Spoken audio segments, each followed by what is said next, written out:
क्या होगा अगर मैं आपसे कहूं कि यूट्यूबर बनने का मतलब सिर्फ वीडियो बनाना नहीं है? और क्या होगा अगर मैं आपसे कहूं कि असली ताकत व्यूज़ और सब्सक्राइबर्स में नहीं है, असली ताकत अपना खुद का बिजनेस बनाने और ऐसी डील्स करने में है जिनके बारे में अमीर लोग कभी बात नहीं करते। आज हम मिल रहे हैं यूट्यूब की सबसे शक्तिशाली और शायद अगली बिलियनियर कोडी शानचेज से। कोडी शानचेज वो महिला है जो एक साधारण क्रिएटर से एक 9 फिगर वाली यानी कि 100 करोड़ से ज़्यादा की होल्डिंग की कंपनी की सीईओ बनी है और आज हम उनके सारे सीक्रेट्स खोलने वाले हैं। एक पॉडकास्ट के दौरान कोडी ने जॉन युशाय, जो खुद यूट्यूब के हेड ऑफ क्रिएटर मार्केटिंग रह चुके हैं, उन्हें अपने ये सारे सीक्रेट्स बताए हैं जो आज हम आपको बताने वाले हैं। इस वीडियो में आप सीखेंगे कैसे कोडी ने SOPs यानी काम करने के सिस्टम्स बनाकर बर्नआउट को हमेशा के लिए ख़त्म कर दिया। वो 6 तरीके जिनसे आप एक सामान्य स्पॉन्सरशिप डील को एक ऐसी पार्टनरशिप में बदल सकते हैं जिसमें आपको कंपनी में हिस्सेदारी मिले, और वो चांदी की सुनामी वाला मौका जो आपके पड़ोस में छिपा है और आपको करोड़पति बना सकता है। ये सिर्फ एक इंटरव्यू नहीं है, ये एक $1 बिलियन बिजनेस क्लास है जो आपकी सोच को हमेशा के लिए बदल देगी। तो अगर आप एक क्रिएटर हैं या फिर कोई बिजनेसमैन है या फिर कोई ऐसे इंसान है जो दौलत बनाने का असली खेल सीखना चाहते हैं, तो ये वीडियो आपके लिए है और इस वीडियो को एंड तक देखना। और अंत में अगर आपको ये वीडियो पसंद आए, इस वीडियो से आप कुछ सीखो, तो हमारे इस चैनल को सब्सक्राइब ज़रूर कर लेना और वीडियो को लाइक करके शेयर भी कर देना और अपनी वो सीख कमेंट करना जो आपने इस पॉडकास्ट से सीखी है। आपका सब्सक्राइब करना हमें इस चैनल पे और ज़्यादा वीडियोस डालने में हेल्प करेगा और ऐसा ही और पावरफुल कंटेंट बनाने में भी हेल्प करेगा। तो चलिए शुरू करते हैं।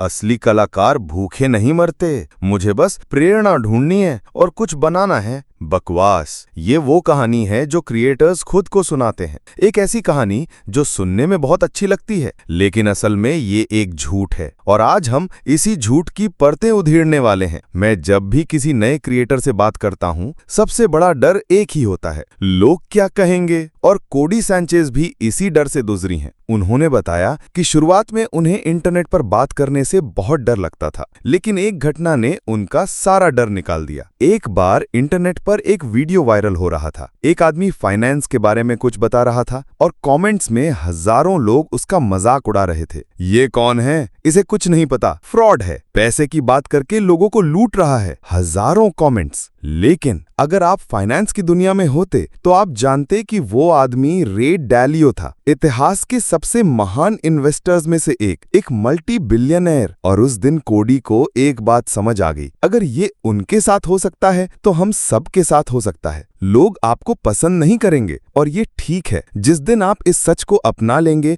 आप आजाद हो जाएंगे। और यहीं से शुरू होती है वो कॉन्ट्रेरियन सोच, यानी भीड़ से अलग सोचने की हिम्मत। पैसे का वो सच जो आपसे छिपाया गया। लेकिन लोग पैसे के बारे में बात करने से इतना डरते क्यों हैं? क्योंकि हमें बचपन से एक ही बात सिखाई गई है, पैसा ही सारी बुराई की जड़ है। किसने हमें ये सिखाया और क्यों? कोडी कहती हैं, पैसा बुराई की जड़ नहीं है, पैसा ताकत की जड़ है। ये वो ताकत है जो दरवाजे खोलती है। एक अप्रवासी के बेटे के तौर पर मैं इसे अलग तरह से देखता हूँ। पैसा सिर्फ अमीर बनना नहीं है, पैसा अपनी और अपनों की जिंदगी को सुरक्षित करना है। तो फिर हमें इसके बारे में बात करने से क्यों रोका जाता है? क्योंकि अगर हम इसके बारे में बात करेंगे तो हमें और मिलेगा, और जिनके पास है हम उनका सामना कर पाएंगे। उन्हें ये पसंद नहीं। जब कोई इंसान पैसा कमा लेता है तो हमारा समाज उससे कहता है, किसी को बताना मत कि तुम यहाँ तक कैसे पहुंचे, ये अच्छी बात नहीं है। कोडी कहती हैं, नहीं, ये मदद का हाथ बढ़ाना है। जिस इंसान को पैसों के बारे में कुछ नहीं पता, उसे सरल भाषा में समझाना, ये कोई फ्रॉड नहीं है, ये किसी की मदद करना है। तो इस अध्याय का पहला सबक यही है, डर को गले लगाओ और पैसे के बारे में बिना झिझक के बात करो, क्योंकि जो बातें आपको असहज करती हैं वही बातें आपको आगे बढ़ाएंगी। ये सोच सिर्फ अलग नहीं है, ये आजाद करने वाली सोच है।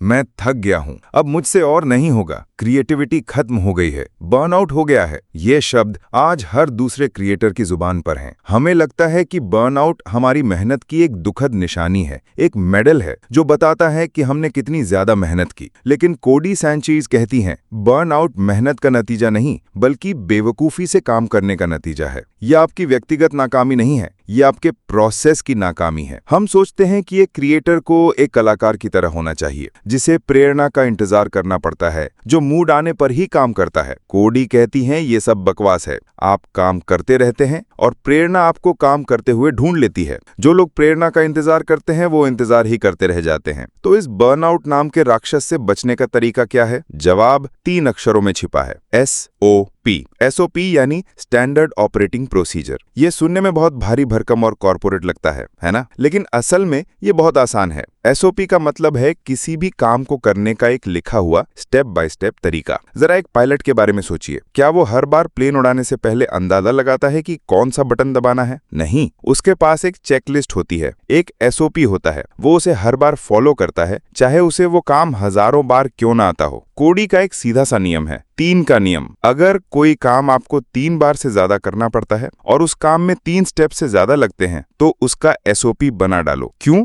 ताकि आपको हर बार 0 से शुरू ना करना पड़े, ताकि आप अपना दिमागी जोर जरूरी कामों के लिए बचा सकें। उदाहरण के लिए कोडी के पॉडकास्ट का SOP, जैसे ही गेस्ट फाइनल हो उन्हें एक टेक्स्ट भेजो। टेक्स्ट में क्या लिखना है वो भी तय है। उनसे पूछो कि वो स्टूडियो में क्या पीना पसंद करेंगे। रिकॉर्डिंग से 15 मिनट पहले स्टूडियो का AC चला दो। रिकॉर्डिंग वाले दिन सुबह एक रिमाइंडर भेजो, और भी बहुत कुछ। अब टीम का कोई भी सदस्य ये काम कर सकता है और गलती की कोई गुंजाइश नहीं है। लेकिन यहाँ एक समस्या है। आजकल हम सारे SOPs नोशन या गूगल डॉक्स पर बनाते हैं, जो हमारे फोन या लैपटॉप में होते हैं। और हमारे फोन में और क्या होता है? इंसानियत के इतिहास का हर डिस्ट्रैक्शन। आप चेकलिस्ट देखने जाते हैं और इंस्टाग्राम की रील में खो जाते हैं। तो कोडी ने इसका एक जीनियस लो टेक समाधान निकाला। उन्होंने अपने पॉडकास्ट का SOP प्रिंट करवाया, उसे लैमिनेट करवाया और दीवार पर टांग दिया। अब रिकॉर्डिंग से पहले टीम का सदस्य उस कागज को उठाता है और एक एक करके हर पॉइंट पर टिक लगाता है। सिंपल है ना? लेकिन ये इतना पावरफुल क्यों है?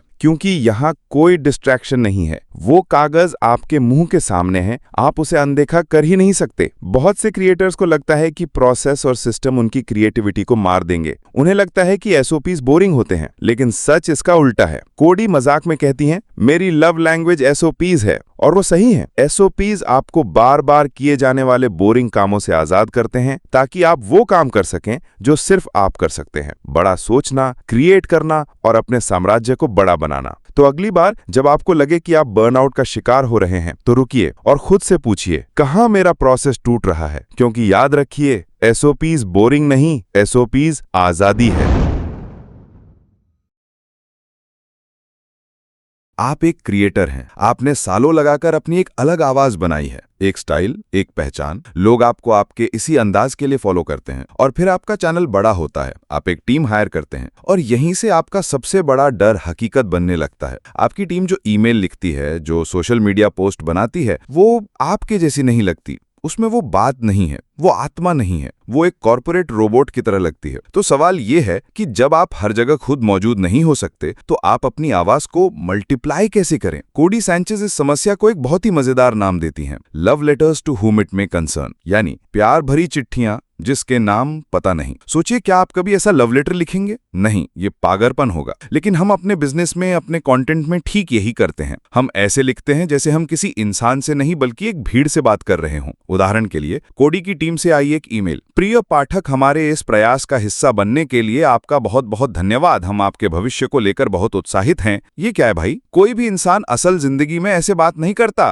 तो हम ऐसा लिखते क्यों हैं? क्योंकि हमें स्कूल और कॉलेज में यही सिखाया गया है, फॉर्मल लिखो, प्रोफेशनल लिखो, और इसी चक्कर में हम अपनी असली आवाज खो देते हैं। तो इसका समाधान क्या है? कोडी ने एक दस्तावेज बनाया जिसका नाम है कॉन्ट्रेरियन टॉकिंग। ये सिर्फ एक स्टाइल गाइड नहीं है, ये उनकी आवाज की बाइबल है। लेकिन इसका सबसे जीनियस हिस्सा ये नहीं है कि इसमें क्या करना है ये लिखा है। सबसे जीनियस हिस्सा ये है कि इसमें क्या नहीं करना है ये भी दिखाया गया है। उन्होंने अपनी टीम को सिखाने के लिए अच्छा बनाम बुरा का उदाहरण दिया। बुरा तरीका जो टीम ने लिखा था, हम सिर्फ वही इस्तेमाल करेंगे जो हम खुद या हमारे मेंबर्स इस्तेमाल करते हैं, वरना नहीं। ये टेक्निकली सही है, पर इसमें कोई जान नहीं है। कोडी का तरीका जो उन्होंने लिखा, मैं तुम्हें सिखाऊंगी कि अपनी राइटिंग से लोगों को बोर कैसे ना करें। Dialect hit. देखा आपने फर्क? पहला वाला एक सूचना है, दूसरा वाला एक वादा है, एक इमोशन है, उसमें पर्सनैलिटी है, वो सीधे आपसे बात कर रहा है। कोडी अपनी टीम को सिर्फ नियम नहीं बताती, वो उन्हें महसूस करवाती हैं। वो बुरे एग्जाम्पल को रख के दिखाती हैं कि अच्छा एग्जाम्पल इतना अच्छा क्यों है। ये सिद्धांत सिर्फ लिखने तक सीमित नहीं है। जब आप डायरेक्टर वेस एंडरसन की फिल्म देखते हैं तो आप सिर्फ रंगों से ही पहचान जाते हैं कि ये उनकी फिल्म है। जब आप क्विंटन टैरेंटिनो का डायलॉग सुनते हैं तो आप जान जाते हैं ये उनकी फिल्म है।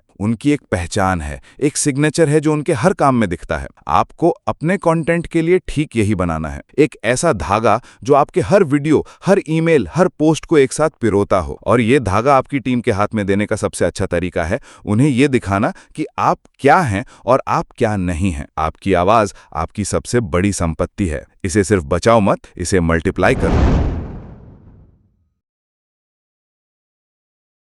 आप कितना कमाते हैं? ये वो सवाल है जो हर कोई पूछना चाहता है लेकिन पूछने से डरता है। पैसे के बारे में बात करना हमारे समाज में आज भी एक टैबू है, लेकिन कोडी सैंचेज के लिए नहीं। जॉन युशाई ने जब उनसे सीधे सीधे ये सवाल पूछा तो कोडी ने बिना झिझक के अपनी पूरी कमाई का पाई चार्ट खोलकर रख दिया। और ये सिर्फ नंबरों के बारे में नहीं है, ये एक सोच के बारे में है, एक ऐसा ब्लूप्रिंट जो दिखाता है कि आज के जमाने का एक मॉडर्न क्रिएटर एंटरप्रेन्योर पैसा कैसे बनाता है। तो चलिए कोडी सैंचेज के बिजनेस एम्पायर के अंदर चलते हैं और देखते हैं कि पैसा असल में आता कहां से है। जब हम एक क्रिएटर की कमाई के बारे में सोचते हैं तो हमारे दिमाग में क्या आता है? यूट्यूब एडसेंस, स्पॉन्सरशिप, शायद कुछ कोर्सेज। लेकिन कोडी के पाई चार्ट में ये सब बहुत छोटे टुकड़े हैं। उनकी कमाई का सबसे बड़ा और भारी हिस्सा आता है उनकी होल्डिंग कंपनी मेन स्ट्रीट से। ये वो कंपनी है जो दूसरे बिजनेस खरीदती और चलाती है। ये बिजनेस कंटेंट से सीधे तौर पर नहीं जुड़े हैं, जैसे कमर्शियल सर्विस की फ्रेंचाइजी, डिफेंस कंपनियां। ये कंपनी सालाना 8 से 9 फिगर यानी 10 करोड़ से 100 करोड़ रुपए तक की कमाई करती है। यही है पहला और सबसे बड़ा सबक। असली दौलत कंटेंट बनाने से नहीं बल्कि बिजनेस बनाने और खरीदने से आती है। पाए का दूसरा सबसे बड़ा टुकड़ा है उनकी मीडिया कंपनी कॉन्ट्रेरियन थिंकिंग। ये वो जगह है जहां उनका कंटेंट रहता है, उनका न्यूज़लेटर, उनके कोर्सेज, उनका पॉडकास्ट। ये कंपनी भी सालाना 8 फिगर यानी 10 करोड़ रुपए से ज्यादा की कमाई करती है। यहां पैसा कैसे बनता है? एजुकेशन, उनके ऑनलाइन कोर्सेज और कम्युनिटी जहां वो लोगों को बिजनेस खरीदना सिखाती हैं। स्पॉन्सरशिप और पार्टनरशिप, लेकिन ये छोटी मोटी डील्स नहीं है, ये बड़ी 6-7 फिगर की पार्टनरशिप्स होती हैं। एडसेंस, ये उनकी कमाई का एक बहुत छोटा हिस्सा है, शायद कुछ लाख डॉलर सालाना। अफिलिएट्स, वो दूसरी कंपनियों में हिस्सेदारी लेते हैं और उन्हें प्रमोट करते हैं। और फिर आती हैं वो कंपनियां जो अभी पैसा कमा नहीं रही हैं बल्कि लगा रही हैं। कॉन्ट्रेरियन थिंकिंग कैपिटल, उनकी वेंचर कैपिटल फर्म जो नए स्टार्टअप्स में इन्वेस्ट करती है। अभी एक कॉस्ट सेंटर है, प्रॉफिट सेंटर नहीं। बिज स्काउट, उनका सबसे बड़ा और महत्वाकांक्षी प्रोजेक्ट, छोटे बिजनेस खरीदने और बेचने का एक मार्केट प्लेस, जिलो की तरह। इस पर उन्होंने अपने लाखों डॉलर लगाए हैं। जब आप कोडी के इस पाई चार्ट को देखते हैं तो एक बात साफ हो जाती है, वो खुद को एक यूट्यूबर या क्रिएटर की तरह नहीं देखती, वो खुद को एक होल्डिंग कंपनी के सीईओ की तरह देखती हैं। उनका कंटेंट सिर्फ कंटेंट नहीं है, ये उनके बड़े बिजनेस इकोसिस्टम का टॉप ऑफ द फनल है। ये ध्यान खींचता है, भरोसा बनाता है और फिर लोगों को उनके असली बिजनेस की तरफ ले जाता है जहां असली दौलत बनती है। ये मॉडल हर नए क्रिएटर के लिए एक वेकअप कॉल है। एडसेंस और स्पॉन्सरशिप आपकी शुरुआत हो सकती है लेकिन आपकी मंजिल नहीं। असली खेल अपने दर्शकों का इस्तेमाल करके बिजनेस बनाना, खरीदना और उनमें इन्वेस्ट करना है। यही है कोडी सैंचेज का $1 बिलियन ब्लूप्रिंट और अब ये आपके सामने है। ब्रांड आपके पास आता है, वो कहता है हम आपको X रुपए देंगे, आप हमारे लिए Y काम कर दो। आप काम करते हैं, आपको पैसे मिलते हैं, कहानी खत्म। यही है एक सामान्य क्रिएटर की स्पॉन्सरशिप डील की दुनिया और कोडी सैंचेज के अनुसार ये आज के जमाने का सबसे बड़ा धोखा है। हम क्रिएटर्स को लगता है कि हम एक अच्छी डील कर रहे हैं, लेकिन असल में ब्रांड्स हमारी पीठ पर बैठकर 5 से 10 गुना ज्यादा कमा रहे होते हैं। वो हमें $1 देते हैं और हमारी ऑडियंस से $10 निकालते हैं। तो इस खेल को बदलने का तरीका क्या है? तरीका है एक क्रिएटर की तरह सोचना बंद करना और एक डील मेकर की तरह सोचना शुरू करना। कोडी कहती हैं, जब नियो मैट्रिक्स को देखता है तो उसे सिर्फ कोड दिखता है जिसे वो अपनी मर्जी से बदल सकता है। डील मेकिंग भी ठीक वैसे ही है। आइए डील मेकिंग के उन 6 लेवल्स को समझते हैं जो आपको एक सामान्य क्रिएटर से एक पावरफुल डील मेकर बना देंगे। Level 1, cash deal. सबसे बेसिक, ब्रांड आपको Y काम करने के लिए X रुपए देता है। 99% क्रिएटर्स यहीं अटक जाते हैं। Level 2, cash plus commission. आप X रुपए लेते हैं और साथ में आपके जरिए हुई हर सेल पर एक कमीशन भी लेते हैं। ये थोड़ा बेहतर है। Level 3 cash plus equity. असली खेल यहां से शुरू होता है। आप X रुपए लेते हैं और साथ में कंपनी में एक छोटी हिस्सेदारी यानी इक्विटी भी लेते हैं। अब आप सिर्फ एक प्रचारक नहीं बल्कि एक पार्टनर हैं। Level 4 cash plus equity plus distribution. आप कैश और इक्विटी तो लेते ही हैं, साथ में ये शर्त भी रखते हैं कि जब कंपनी का मालिक कंपनी से प्रॉफिट निकालेगा, जिसे डिस्ट्रीब्यूशन कहते हैं, तो आपको भी आपकी हिस्सेदारी के बराबर पैसा मिलेगा। लेवल 5 रेवेन्यू शेयर या प्रॉफिट शेयर। ये डिस्ट्रीब्यूशन से भी एक कदम आगे है। इसमें आप मालिक के पैसा निकालने का इंतजार नहीं करते, आप कंपनी के कुल रेवेन्यू या कुल प्रॉफिट का एक हिस्सा हर महीने या हर 3 महीने में लेते हैं। Level 6 zero cash maximum equity. अगर आपको कंपनी पर बहुत ज्यादा भरोसा है तो आप कैश लेने से मना कर देते हैं। आप कहते हैं पैसे अपने पास रखो, मुझे कंपनी में बड़ी हिस्सेदारी और बड़ा डिस्ट्रीब्यूशन दो। ये वही मॉडल है जो शायद लोगन पॉल ने प्राइम के साथ किया। ये 6 लेवल, ये भाषा, यही वो सीक्रेट है जो अमीर लोगों को और अमीर बनाता है, और आज ये सीक्रेट आपके सामने है। एक और बड़ा फर्क है जो एक सामान्य क्रिएटर और एक डील मेकर को अलग करता है। Input based deal. आप कहते हैं मैं 2 इंस्टाग्राम पोस्ट और 3 वीडियो बनाऊंगा। यहां आप अपने काम के लिए पैसे ले रहे हैं। Output based deal. आप कहते हैं मैं आपके लिए 100 नए ग्राहक लाऊंगा या मैं आपके लिए $10,000 की सेल्स लाऊंगा। यहां आप नतीजे के लिए पैसे ले रहे हैं। ब्रांड्स किस पर ज्यादा पैसे देने को तैयार होंगे? जाहिर है आउटपुट पर।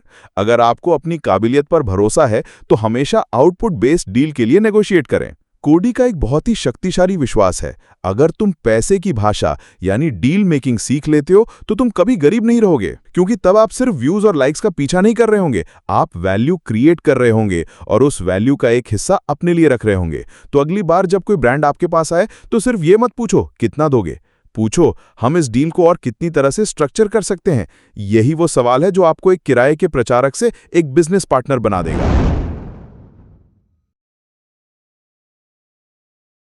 आप सोच रहे होंगे कि जब किसी सोशल मीडिया क्रिएटर को बिजनेस शुरू करना होता है तो उसके दिमाग में क्या आता है? एक कपड़ों का ब्रांड, एक टेक स्टार्टअप या फिर एक फैंसी एनर्जी ड्रिंक। सब लोग ग्लैमरस और चमकीले आइडियाज के पीछे भागते हैं और कोडी सैंचेज के अनुसार यही हमारी सबसे बड़ी गलती है। वो कहती हैं कि असली पैसा ग्लैमर में नहीं बल्कि बोरिंग चीजों में है, और आज इतिहास में एक ऐसा मौका बन रहा है जो शायद अगली कई पीढ़ियों तक दोबारा नहीं आएगा। कोडी इसे कहती हैं द सिल्वर सुनामी, यानी चांदी की सुनामी। आइए कुछ आंकड़ों को समझते हैं। अगले 10 साल में अमेरिका में 7.5 करोड़ कंपनियां बिकने वाली हैं। इनमें से 60% कंपनियों के मालिक बेबी बूमर्स यानी 60-70 साल के लोग हैं जो रिटायर होना चाहते हैं, और इन कंपनियों की कुल कीमत है लगभग $68 ट्रिलियन।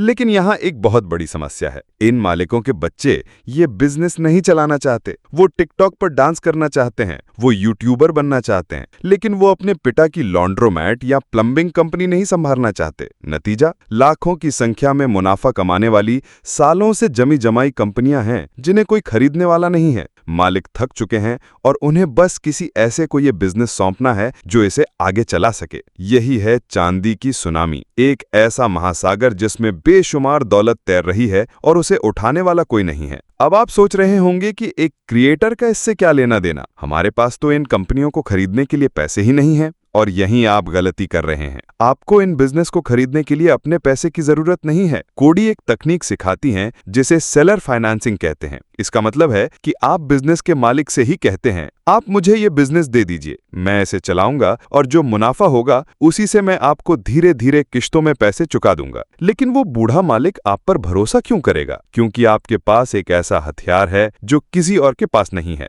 आपकी ऑडियंस, आपका अटेंशन। सोचिए, आप एक लोकल प्लम्बिंग कंपनी खरीदते हैं, आप उसके बारे में कुछ वीडियोस बनाते हैं, आप दिखाते हैं कि एक अच्छा प्लम्बर कैसे काम करता है। रातों रात उस बोरिंग से बिजनेस के पास एक इनबिल्ट मार्केटिंग मशीन आ जाती है। आपकी वजह से उसकी सेल्स दुगनी हो जाती है और आप मालिक का कर्ज बहुत जल्दी चुका देते हैं। चलिए एक असली उदाहरण लेते हैं। जॉन युशाई अपना पॉडकास्ट एक स्टूडियो में रिकॉर्ड करते हैं जिसे वो किराए पर लेते हैं। कोडी उनसे पूछती हैं, ये स्टूडियो तुम्हारा क्यों नहीं है? वो स्टूडियो 30% कैपेसिटी पर चल रहा है। मालिक परेशान है। अब सोचिए, अगर जॉन उस मालिक के पास जाके कहें, मैं अपने पॉडकास्ट में आपके स्टूडियो के बारे में बात करूंगा, मेरे सारे क्रिएटर दोस्त यहीं आएंगे, मैं आपकी बची हुई 70% कैपेसिटी भर दूंगा, बदले में मुझे इस बिजनेस में 50% की हिस्सेदारी चाहिए। क्या मालिक मना करेगा? शायद नहीं। यही है आपकी ताकत। Laundromat, vending machine, car wash, local editing agency, graphic design studio, ये सब बोरिंग बिजनेस हैं जो सिर्फ एक चीज के लिए तरस रहे हैं, अटेंशन। और अटेंशन आज के जमाने की सबसे बड़ी करेंसी है जो आपके पास भरपूर मात्रा में है। तो अगली बार जब आप कोई नया बिजनेस शुरू करने की सोचें तो किसी चमकते हुए स्टार्टअप के बारे में मत सोचिए। अपने आसपास देखिए वो कौन सा बोरिंग बिजनेस है जिसे आप अपनी आवाज और अपनी ऑडियंस से बदल सकते हैं। चांदी की सुनामी आ चुकी है, या तो आप इसमें बह जाएंगे या आप इस पर सवार होकर दौलत के किनारे तक पहुंचेंगे। फैसला आपका है। हम सबने एक बात सुनी है, खूब मेहनत करो और तुम अमीर बन जाओगे। लेकिन अगर ये सच होता तो दुनिया का हर मजदूर करोड़पति होता। सच तो ये है कि सिर्फ मेहनत करके अमीर बनना लगभग नामुमकिन है। तो फिर अमीर लोग ऐसा क्या अलग करते हैं? वे एक सिद्धांत का इस्तेमाल करते हैं जिसे कहते हैं लेवरेज। लेवरेज का सीधा सा मतलब है कम मेहनत में ज्यादा परिणाम पाना। नवल रविकांत ने दौलत बनाने के 3 क्लासिक लीवर्स के बारे में बात की है, लेकिन कोडी सैंचेज कहती हैं कि आज के डिजिटल युग में एक चौथा और सबसे शक्तिशाली लीवर भी मौजूद है। आज हम इन्हीं 4 अदृश्य ताकतों को समझेंगे जो दौलत के खेल को नियंत्रित करती हैं। दौलत के 4 लीवर्स। लीवर नंबर 1, श्रम। ये दौलत बनाने का सबसे पुराना और सबसे कमजोर तरीका है। इसमें आप अपने नीचे लोगों की एक बड़ी टीम बनाकर काम करवाते हैं, जैसे फैक्ट्री का मालिक। समस्या ये है कि लोगों को मैनेज करना बहुत मुश्किल है और ये बहुत धीरे स्केल होता है। लीवर नंबर 2, पूंजी। ये दूसरा लीवर है। इसमें आप पैसे का इस्तेमाल करके और पैसा बनाते हैं, जैसे स्टॉक मार्केट में इन्वेस्ट करना या किसी कंपनी को फंड करना। ये श्रम से ज्यादा शक्तिशाली है, लेकिन इसके लिए आपके पास पहले से पैसा होना जरूरी है। Lever number 3, code. ये डिजिटल युग का लीवर है। इसमें आप सॉफ्टवेयर, ऐप या वेबसाइट बनाते हैं और फिर रोबोट्स की एक सेना आपके लिए 24/7 काम करती है। बिल गेट्स, मार्क ज़करबर्ग, ये सब कोड के बादशाह हैं। ये पूंजी से भी ज्यादा शक्तिशाली है क्योंकि इसे बनाने की लागत बहुत कम है। लेकिन इन तीनों लीवर्स में एक बात कॉमन है, इन्हें इस्तेमाल करने के लिए या तो आपको बहुत सारा पैसा चाहिए या खास स्किल्स चाहिए, जैसे कोडिंग। और यहीं पर आता है चौथा और सबसे लोकतांत्रिक लीवर नंबर 4, ऑडियंस अटेंशन। ये 21वीं सदी का सबसे नया और शायद सबसे शक्तिशाली लीवर है। ये एक ऐसा लीवर है जिसे इस्तेमाल करने के लिए आपको किसी की इजाजत यानी परमिशन की जरूरत नहीं है। जब आपके पास लोगों का ध्यान होता है तो आप पूंजीपतियों की तरह काम कर सकते हैं, भले ही आपके पास पैसा न हो। इस बात को समझिए, एक वेंचर कैपिटलिस्ट जब किसी स्टार्टअप में $1 लगाता है तो उसमें से 40 सेंट सीधे फेसबुक, गूगल और अमेज़न के पास मार्केटिंग के लिए चले जाते हैं। इसका मतलब क्या है? इसका मतलब है कि पूंजी का एक बहुत बड़ा हिस्सा सिर्फ अटेंशन खरीदने में खर्च हो रहा है, और एक क्रिएटर के तौर पर आपके पास वही अटेंशन मुफ्त में है। जब कोडी सैंचेज ने यह महसूस किया तो उन्होंने अपने पूरे बिजनेस को एक मीडिया कंपनी की तरह नहीं बल्कि एक फाइनेंस कंपनी की तरह चलाना शुरू कर दिया। वो अपने अटेंशन का इस्तेमाल पैसे जुटाने के लिए करती हैं, बिजनेस खरीदने के लिए करती हैं, ऐसी डील्स करने के लिए करती हैं जो बिना ऑडियंस के नामुमकिन होती। तो इस अध्याय का सबक क्या है? सिर्फ एक कंटेंट क्रिएटर बनकर मत रह जाओ। ये तो खेल का सिर्फ पहला लेवल है। अपनी ऑडियंस को अपनी सबसे बड़ी ताकत समझो, इसे एक लीवर की तरह इस्तेमाल करो जिससे तुम बाकी तीनों लीवर्स, श्रम, पूंजी और कोड, दोनों को नियंत्रित कर सकते हो। आप सिर्फ वीडियो नहीं बना रहे हैं, आप एक ऐसी संपत्ति बना रहे हैं जो आज के जमाने में पैसे और कोड से भी ज्यादा कीमती हो सकती है। आपकी ऑडियंस ही आपका लीवरेज है, इसे समझदारी से इस्तेमाल करो। 9 फिगर की कंपनियां, गिनीज वर्ल्ड रिकॉर्ड्स, यूट्यूब की सबसे शक्तिशाली बिजनेस वुमन। जब हम कोडी सांचेज की कहानी देखते हैं तो हमें सिर्फ जीत, पैसा और कामयाबी नजर आती है, लेकिन हर कहानी के 2 पहलू होते हैं। एक वो जो दुनिया को दिखाया जाता है और दूसरा वो जो बंद दरवाजों के पीछे अंधेरे में जिया जाता है। कोडी के पिता का एक कोट है जो उनकी पूरी यात्रा का सार है, तुम तब तक असली मुकाबले में नहीं हो जब तक तुम किसी रात अंधेरे में अकेले बैठकर अपना सिर अपने हाथों में थामे टूटने की कगार पर न पहुंच जाओ। आज हम उस कोडी सांचेज से मिलेंगे जिसके बारे में इंटरनेट पर कोई बात नहीं करता। जॉन यूशाई ने जब कोडी से उनकी सबसे मुश्किल घड़ियों के बारे में पूछा तो उन्होंने एक नहीं बल्कि कई ऐसी कहानियां बताईं जो किसी भी उद्यमी के रोंगटे खड़े कर दें। कहानी नंबर 1, 48 घंटों में डूबता जहाज। उनकी एक कंपनी का पेमेंट प्रोसेसर अचानक बंद हो गया। रातों रात $2 लाख महीने की कमाई जीरो हो गई। लाखों डॉलर का बिजनेस एक झटके में खत्म होने की कगार पर आ गया। कहानी नंबर 2, 8 हफ्तों की मोहलत। उनकी एक और कंपनी के सीईओ का फोन आया, कोडी, हमारे पास सिर्फ 8 हफ्तों के पैसे बचे हैं, उसके बाद हम दिवालिया हो जाएंगे। उन्हें अपनी गर्मियों की छुट्टियां रद्द करनी पड़ी।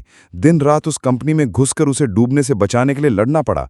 बिना सोई रातें, तनाव, बहसें और ऐसे लोगों को नौकरी से निकालना पड़ा जिन पर वो भरोसा करती थी। कहानी नंबर 3, सबसे बड़ा धोखा। ये कहानी सबसे तकलीफदेह है। उनकी मीडिया कंपनी कॉन्ट्रेरियन थिंकिंग, जिसके वो चेहरे हैं, वो कंपनी भी दिवालिया होने से सिर्फ 4 हफ्ते दूर थी, क्योंकि जिस इंसान पर उन्होंने भरोसा करके कंपनी की बागडोर दी थी, उसने फाइनेंस को गलत तरीके से मैनेज किया था। ये उनकी अपनी गलती थी कि उन्होंने समय पर ध्यान नहीं दिया। सोचिए, बाहर से दुनिया आपको एक फाइनेंशियल जीनियस समझ रही है और अंदर आपकी अपनी कंपनी डूबने वाली है। ये वो कहानियां हैं जो इंस्टाग्राम पर पोस्ट नहीं की जाती। ये वो सच है जो सफलता की चमकदार रोशनी के पीछे छिपा होता है। कोडी कहती हैं कि पैसा डूबने का डर उन्हें उतना नहीं सताता जितना एक दूसरा डर सताता है। ये वॉरेन बफेट का एक कोट है जिसे वो अपना मंत्र मानती हैं। मैं अपने किसी भी कर्मचारी को किसी भी गलती के लिए माफ कर सकता हूं, सिवाय उस गलती के जो हमारी प्रतिष्ठा यानी रेप्यूटेशन को नुकसान पहुंचाए। कोडी को रात में जो चीज जगाए रखती है वो ये सवाल है, क्या हम सही काम कर रहे हैं? क्या जो सलाह मैं लाखों लोगों को दे रही हूं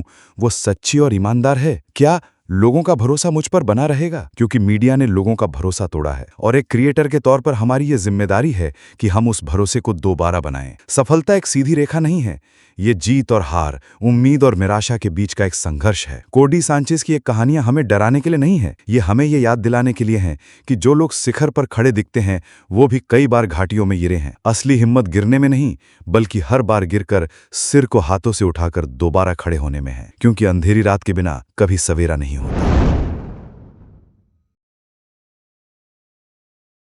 आज हम कोडी सैंचेज को एक बिजनेस टाइकून, एक फाइनेंशियल एक्सपर्ट के रूप में जानते हैं, लेकिन हर नदी का एक स्रोत होता है, हर आग की एक चिंगारी होती है। कोडी की कहानी की शुरुआत किसी बोर्डरूम या स्टॉक मार्केट से नहीं हुई। उनकी कहानी की शुरुआत हुई थी अमेरिका मेक्सिको की सीमा पर, जहां उन्होंने एक युवा पत्रकार के रूप में काम किया। और वहां उन्होंने जो देखा उसने न सिर्फ उनकी जिंदगी का रास्ता बदल दिया, बल्कि उनके आज के हर काम के पीछे की सबसे बड़ी क्यों यानी वाई को जन्म दिया। कॉलेज के अपने आखिरी साल में कोडी ख्वारेज और एल पासो के बीच रिपोर्टिंग करती थी। उस समय ख्वारेज को सियुदाद दे ला मुएर्ते यानी मौत का शहर कहा जाता था। क्यों? क्योंकि वहां के रेगिस्तान में लगभग हर दिन जवान लड़कियों की लाशें मिलती थीं, बेरहमी से हत्या की हुई, क्षत विक्षित और भुला दी गईं। कोडी को हर कुछ दिनों में मुर्दा घर जाना पड़ता था। वहां वो उन बेजान चेहरों को देखती थीं, लंबे भूरे बाल, भूरी आंखें, सैंचेज जैसे सरनेम। वो लड़कियां उन्हीं की उम्र की थीं, और जो बात उन्हें सबसे ज्यादा तोड़ देती थी वो ये थी कि उनकी किसी को परवाह नहीं थी। आप कल्पना कर सकते हैं कि आपके शहर में हर रोज जवान लड़कियों के शरीर के टुकड़े मिले। हमारे देश में ऐसा होता तो भूचाल आ जाता, लेकिन वहां ऐसा नहीं हुआ।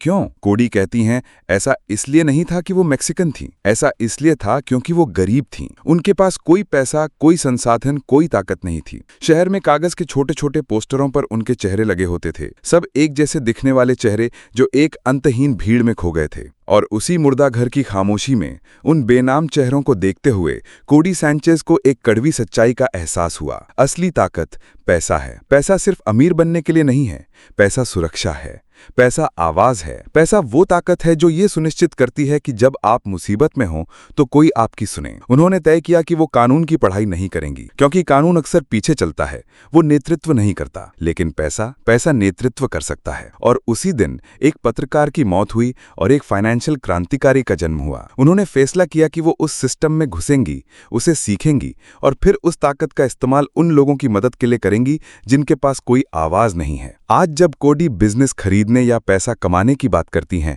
तो वो सिर्फ नंबरों की बात नहीं कर रही होती, वो उस स्वतंत्रता, उस सुरक्षा और उस आवाज की बात कर रही होती हैं जो पैसा अपने साथ लाता है। वो उन बेनाम चेहरों को याद कर रही होती हैं जिन्हें सिर्फ इसलिए भुला दिया गया था क्योंकि वो गरीब थे। आपकी सफलता की यात्रा सिर्फ क्या और कैसे के बारे में नहीं है, ये आपके क्यों के बारे में है। वो कौन सी आग है जो आपको अंधेरी रातों में भी चलने की ताकत देती है। कोडी सैंचेज के लिए वो आग आज भी अमेरिका मेक्सिको की उस सीमा पर जल रही है, और यही आग उनकी सबसे बड़ी ताकत है।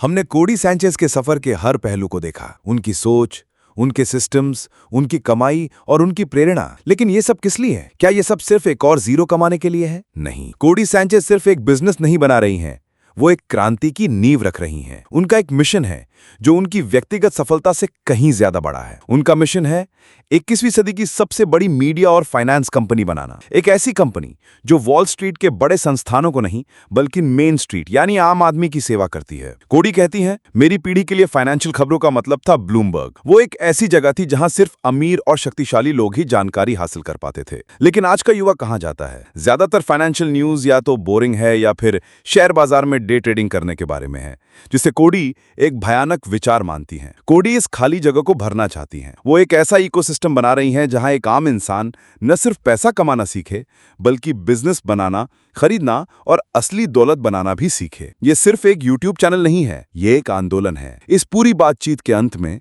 कोडी हम सब क्रिएटर्स को एक चुनौती देती हैं, एक जिम्मेदारी सौंपती हैं। वो कहती हैं, मैं तुम्हें वो सारे तरीके सिखा सकती हूं जिससे तुम एक डीलर मेकर बन सकते हो। मैं तुम्हें करोड़पति बना सकती हूं अगर तुम इस किताब के सबक सीखते हो और अच्छी डील्स करते हो। लेकिन बदले में मैं तुमसे एक चीज मांगूंगी, तुम इस ताकत का क्या करोगे? ये सिर्फ अच्छी बातें करने के बारे में नहीं है, ये इस बात को समझने के बारे में है कि आपके पास एक रियल प्लेटफॉर्म है, आपके पास बदलाव लाने की क्षमता है। कोडी हमें याद दिलाती है कि क्रिएटर होना सिर्फ एक नौकरी नहीं है, ये एक नैतिक जिम्मेदारी है, मॉरल रिस्पॉन्सिबिलिटी है। ये जिम्मेदारी है कि हम सच बोलें या कम से कम झूठ ना बोलें। ये जिम्मेदारी है कि हम अपने भाइयों और बहनों की मदद करने की कोशिश करें जहां तक हम कर सकते हैं। कोडी सैंचेज की कहानी सिर्फ एक इंसान की कहानी नहीं है, ये इस बात का सबूत है कि एक अकेला इंसान एक अलग सोच और एक बड़े मिशन के साथ पूरी इंडस्ट्री को हिला सकता है। उन्होंने हमें ब्लूप्रिंट दे दिया है, उन्होंने हमें हथियार दे दिए हैं। अब सवाल ये नहीं है कि कोडी सैंचेज अगला $1 बिलियन एम्पायर बना पाएगी या नहीं। असली सवाल ये है, आप क्या बनाएंगे? आप अपनी आवाज, अपनी ऑडियंस और अपनी ताकत का इस्तेमाल किस लिए करेंगे? खेल शुरू हो चुका है, अब आपकी बारी है।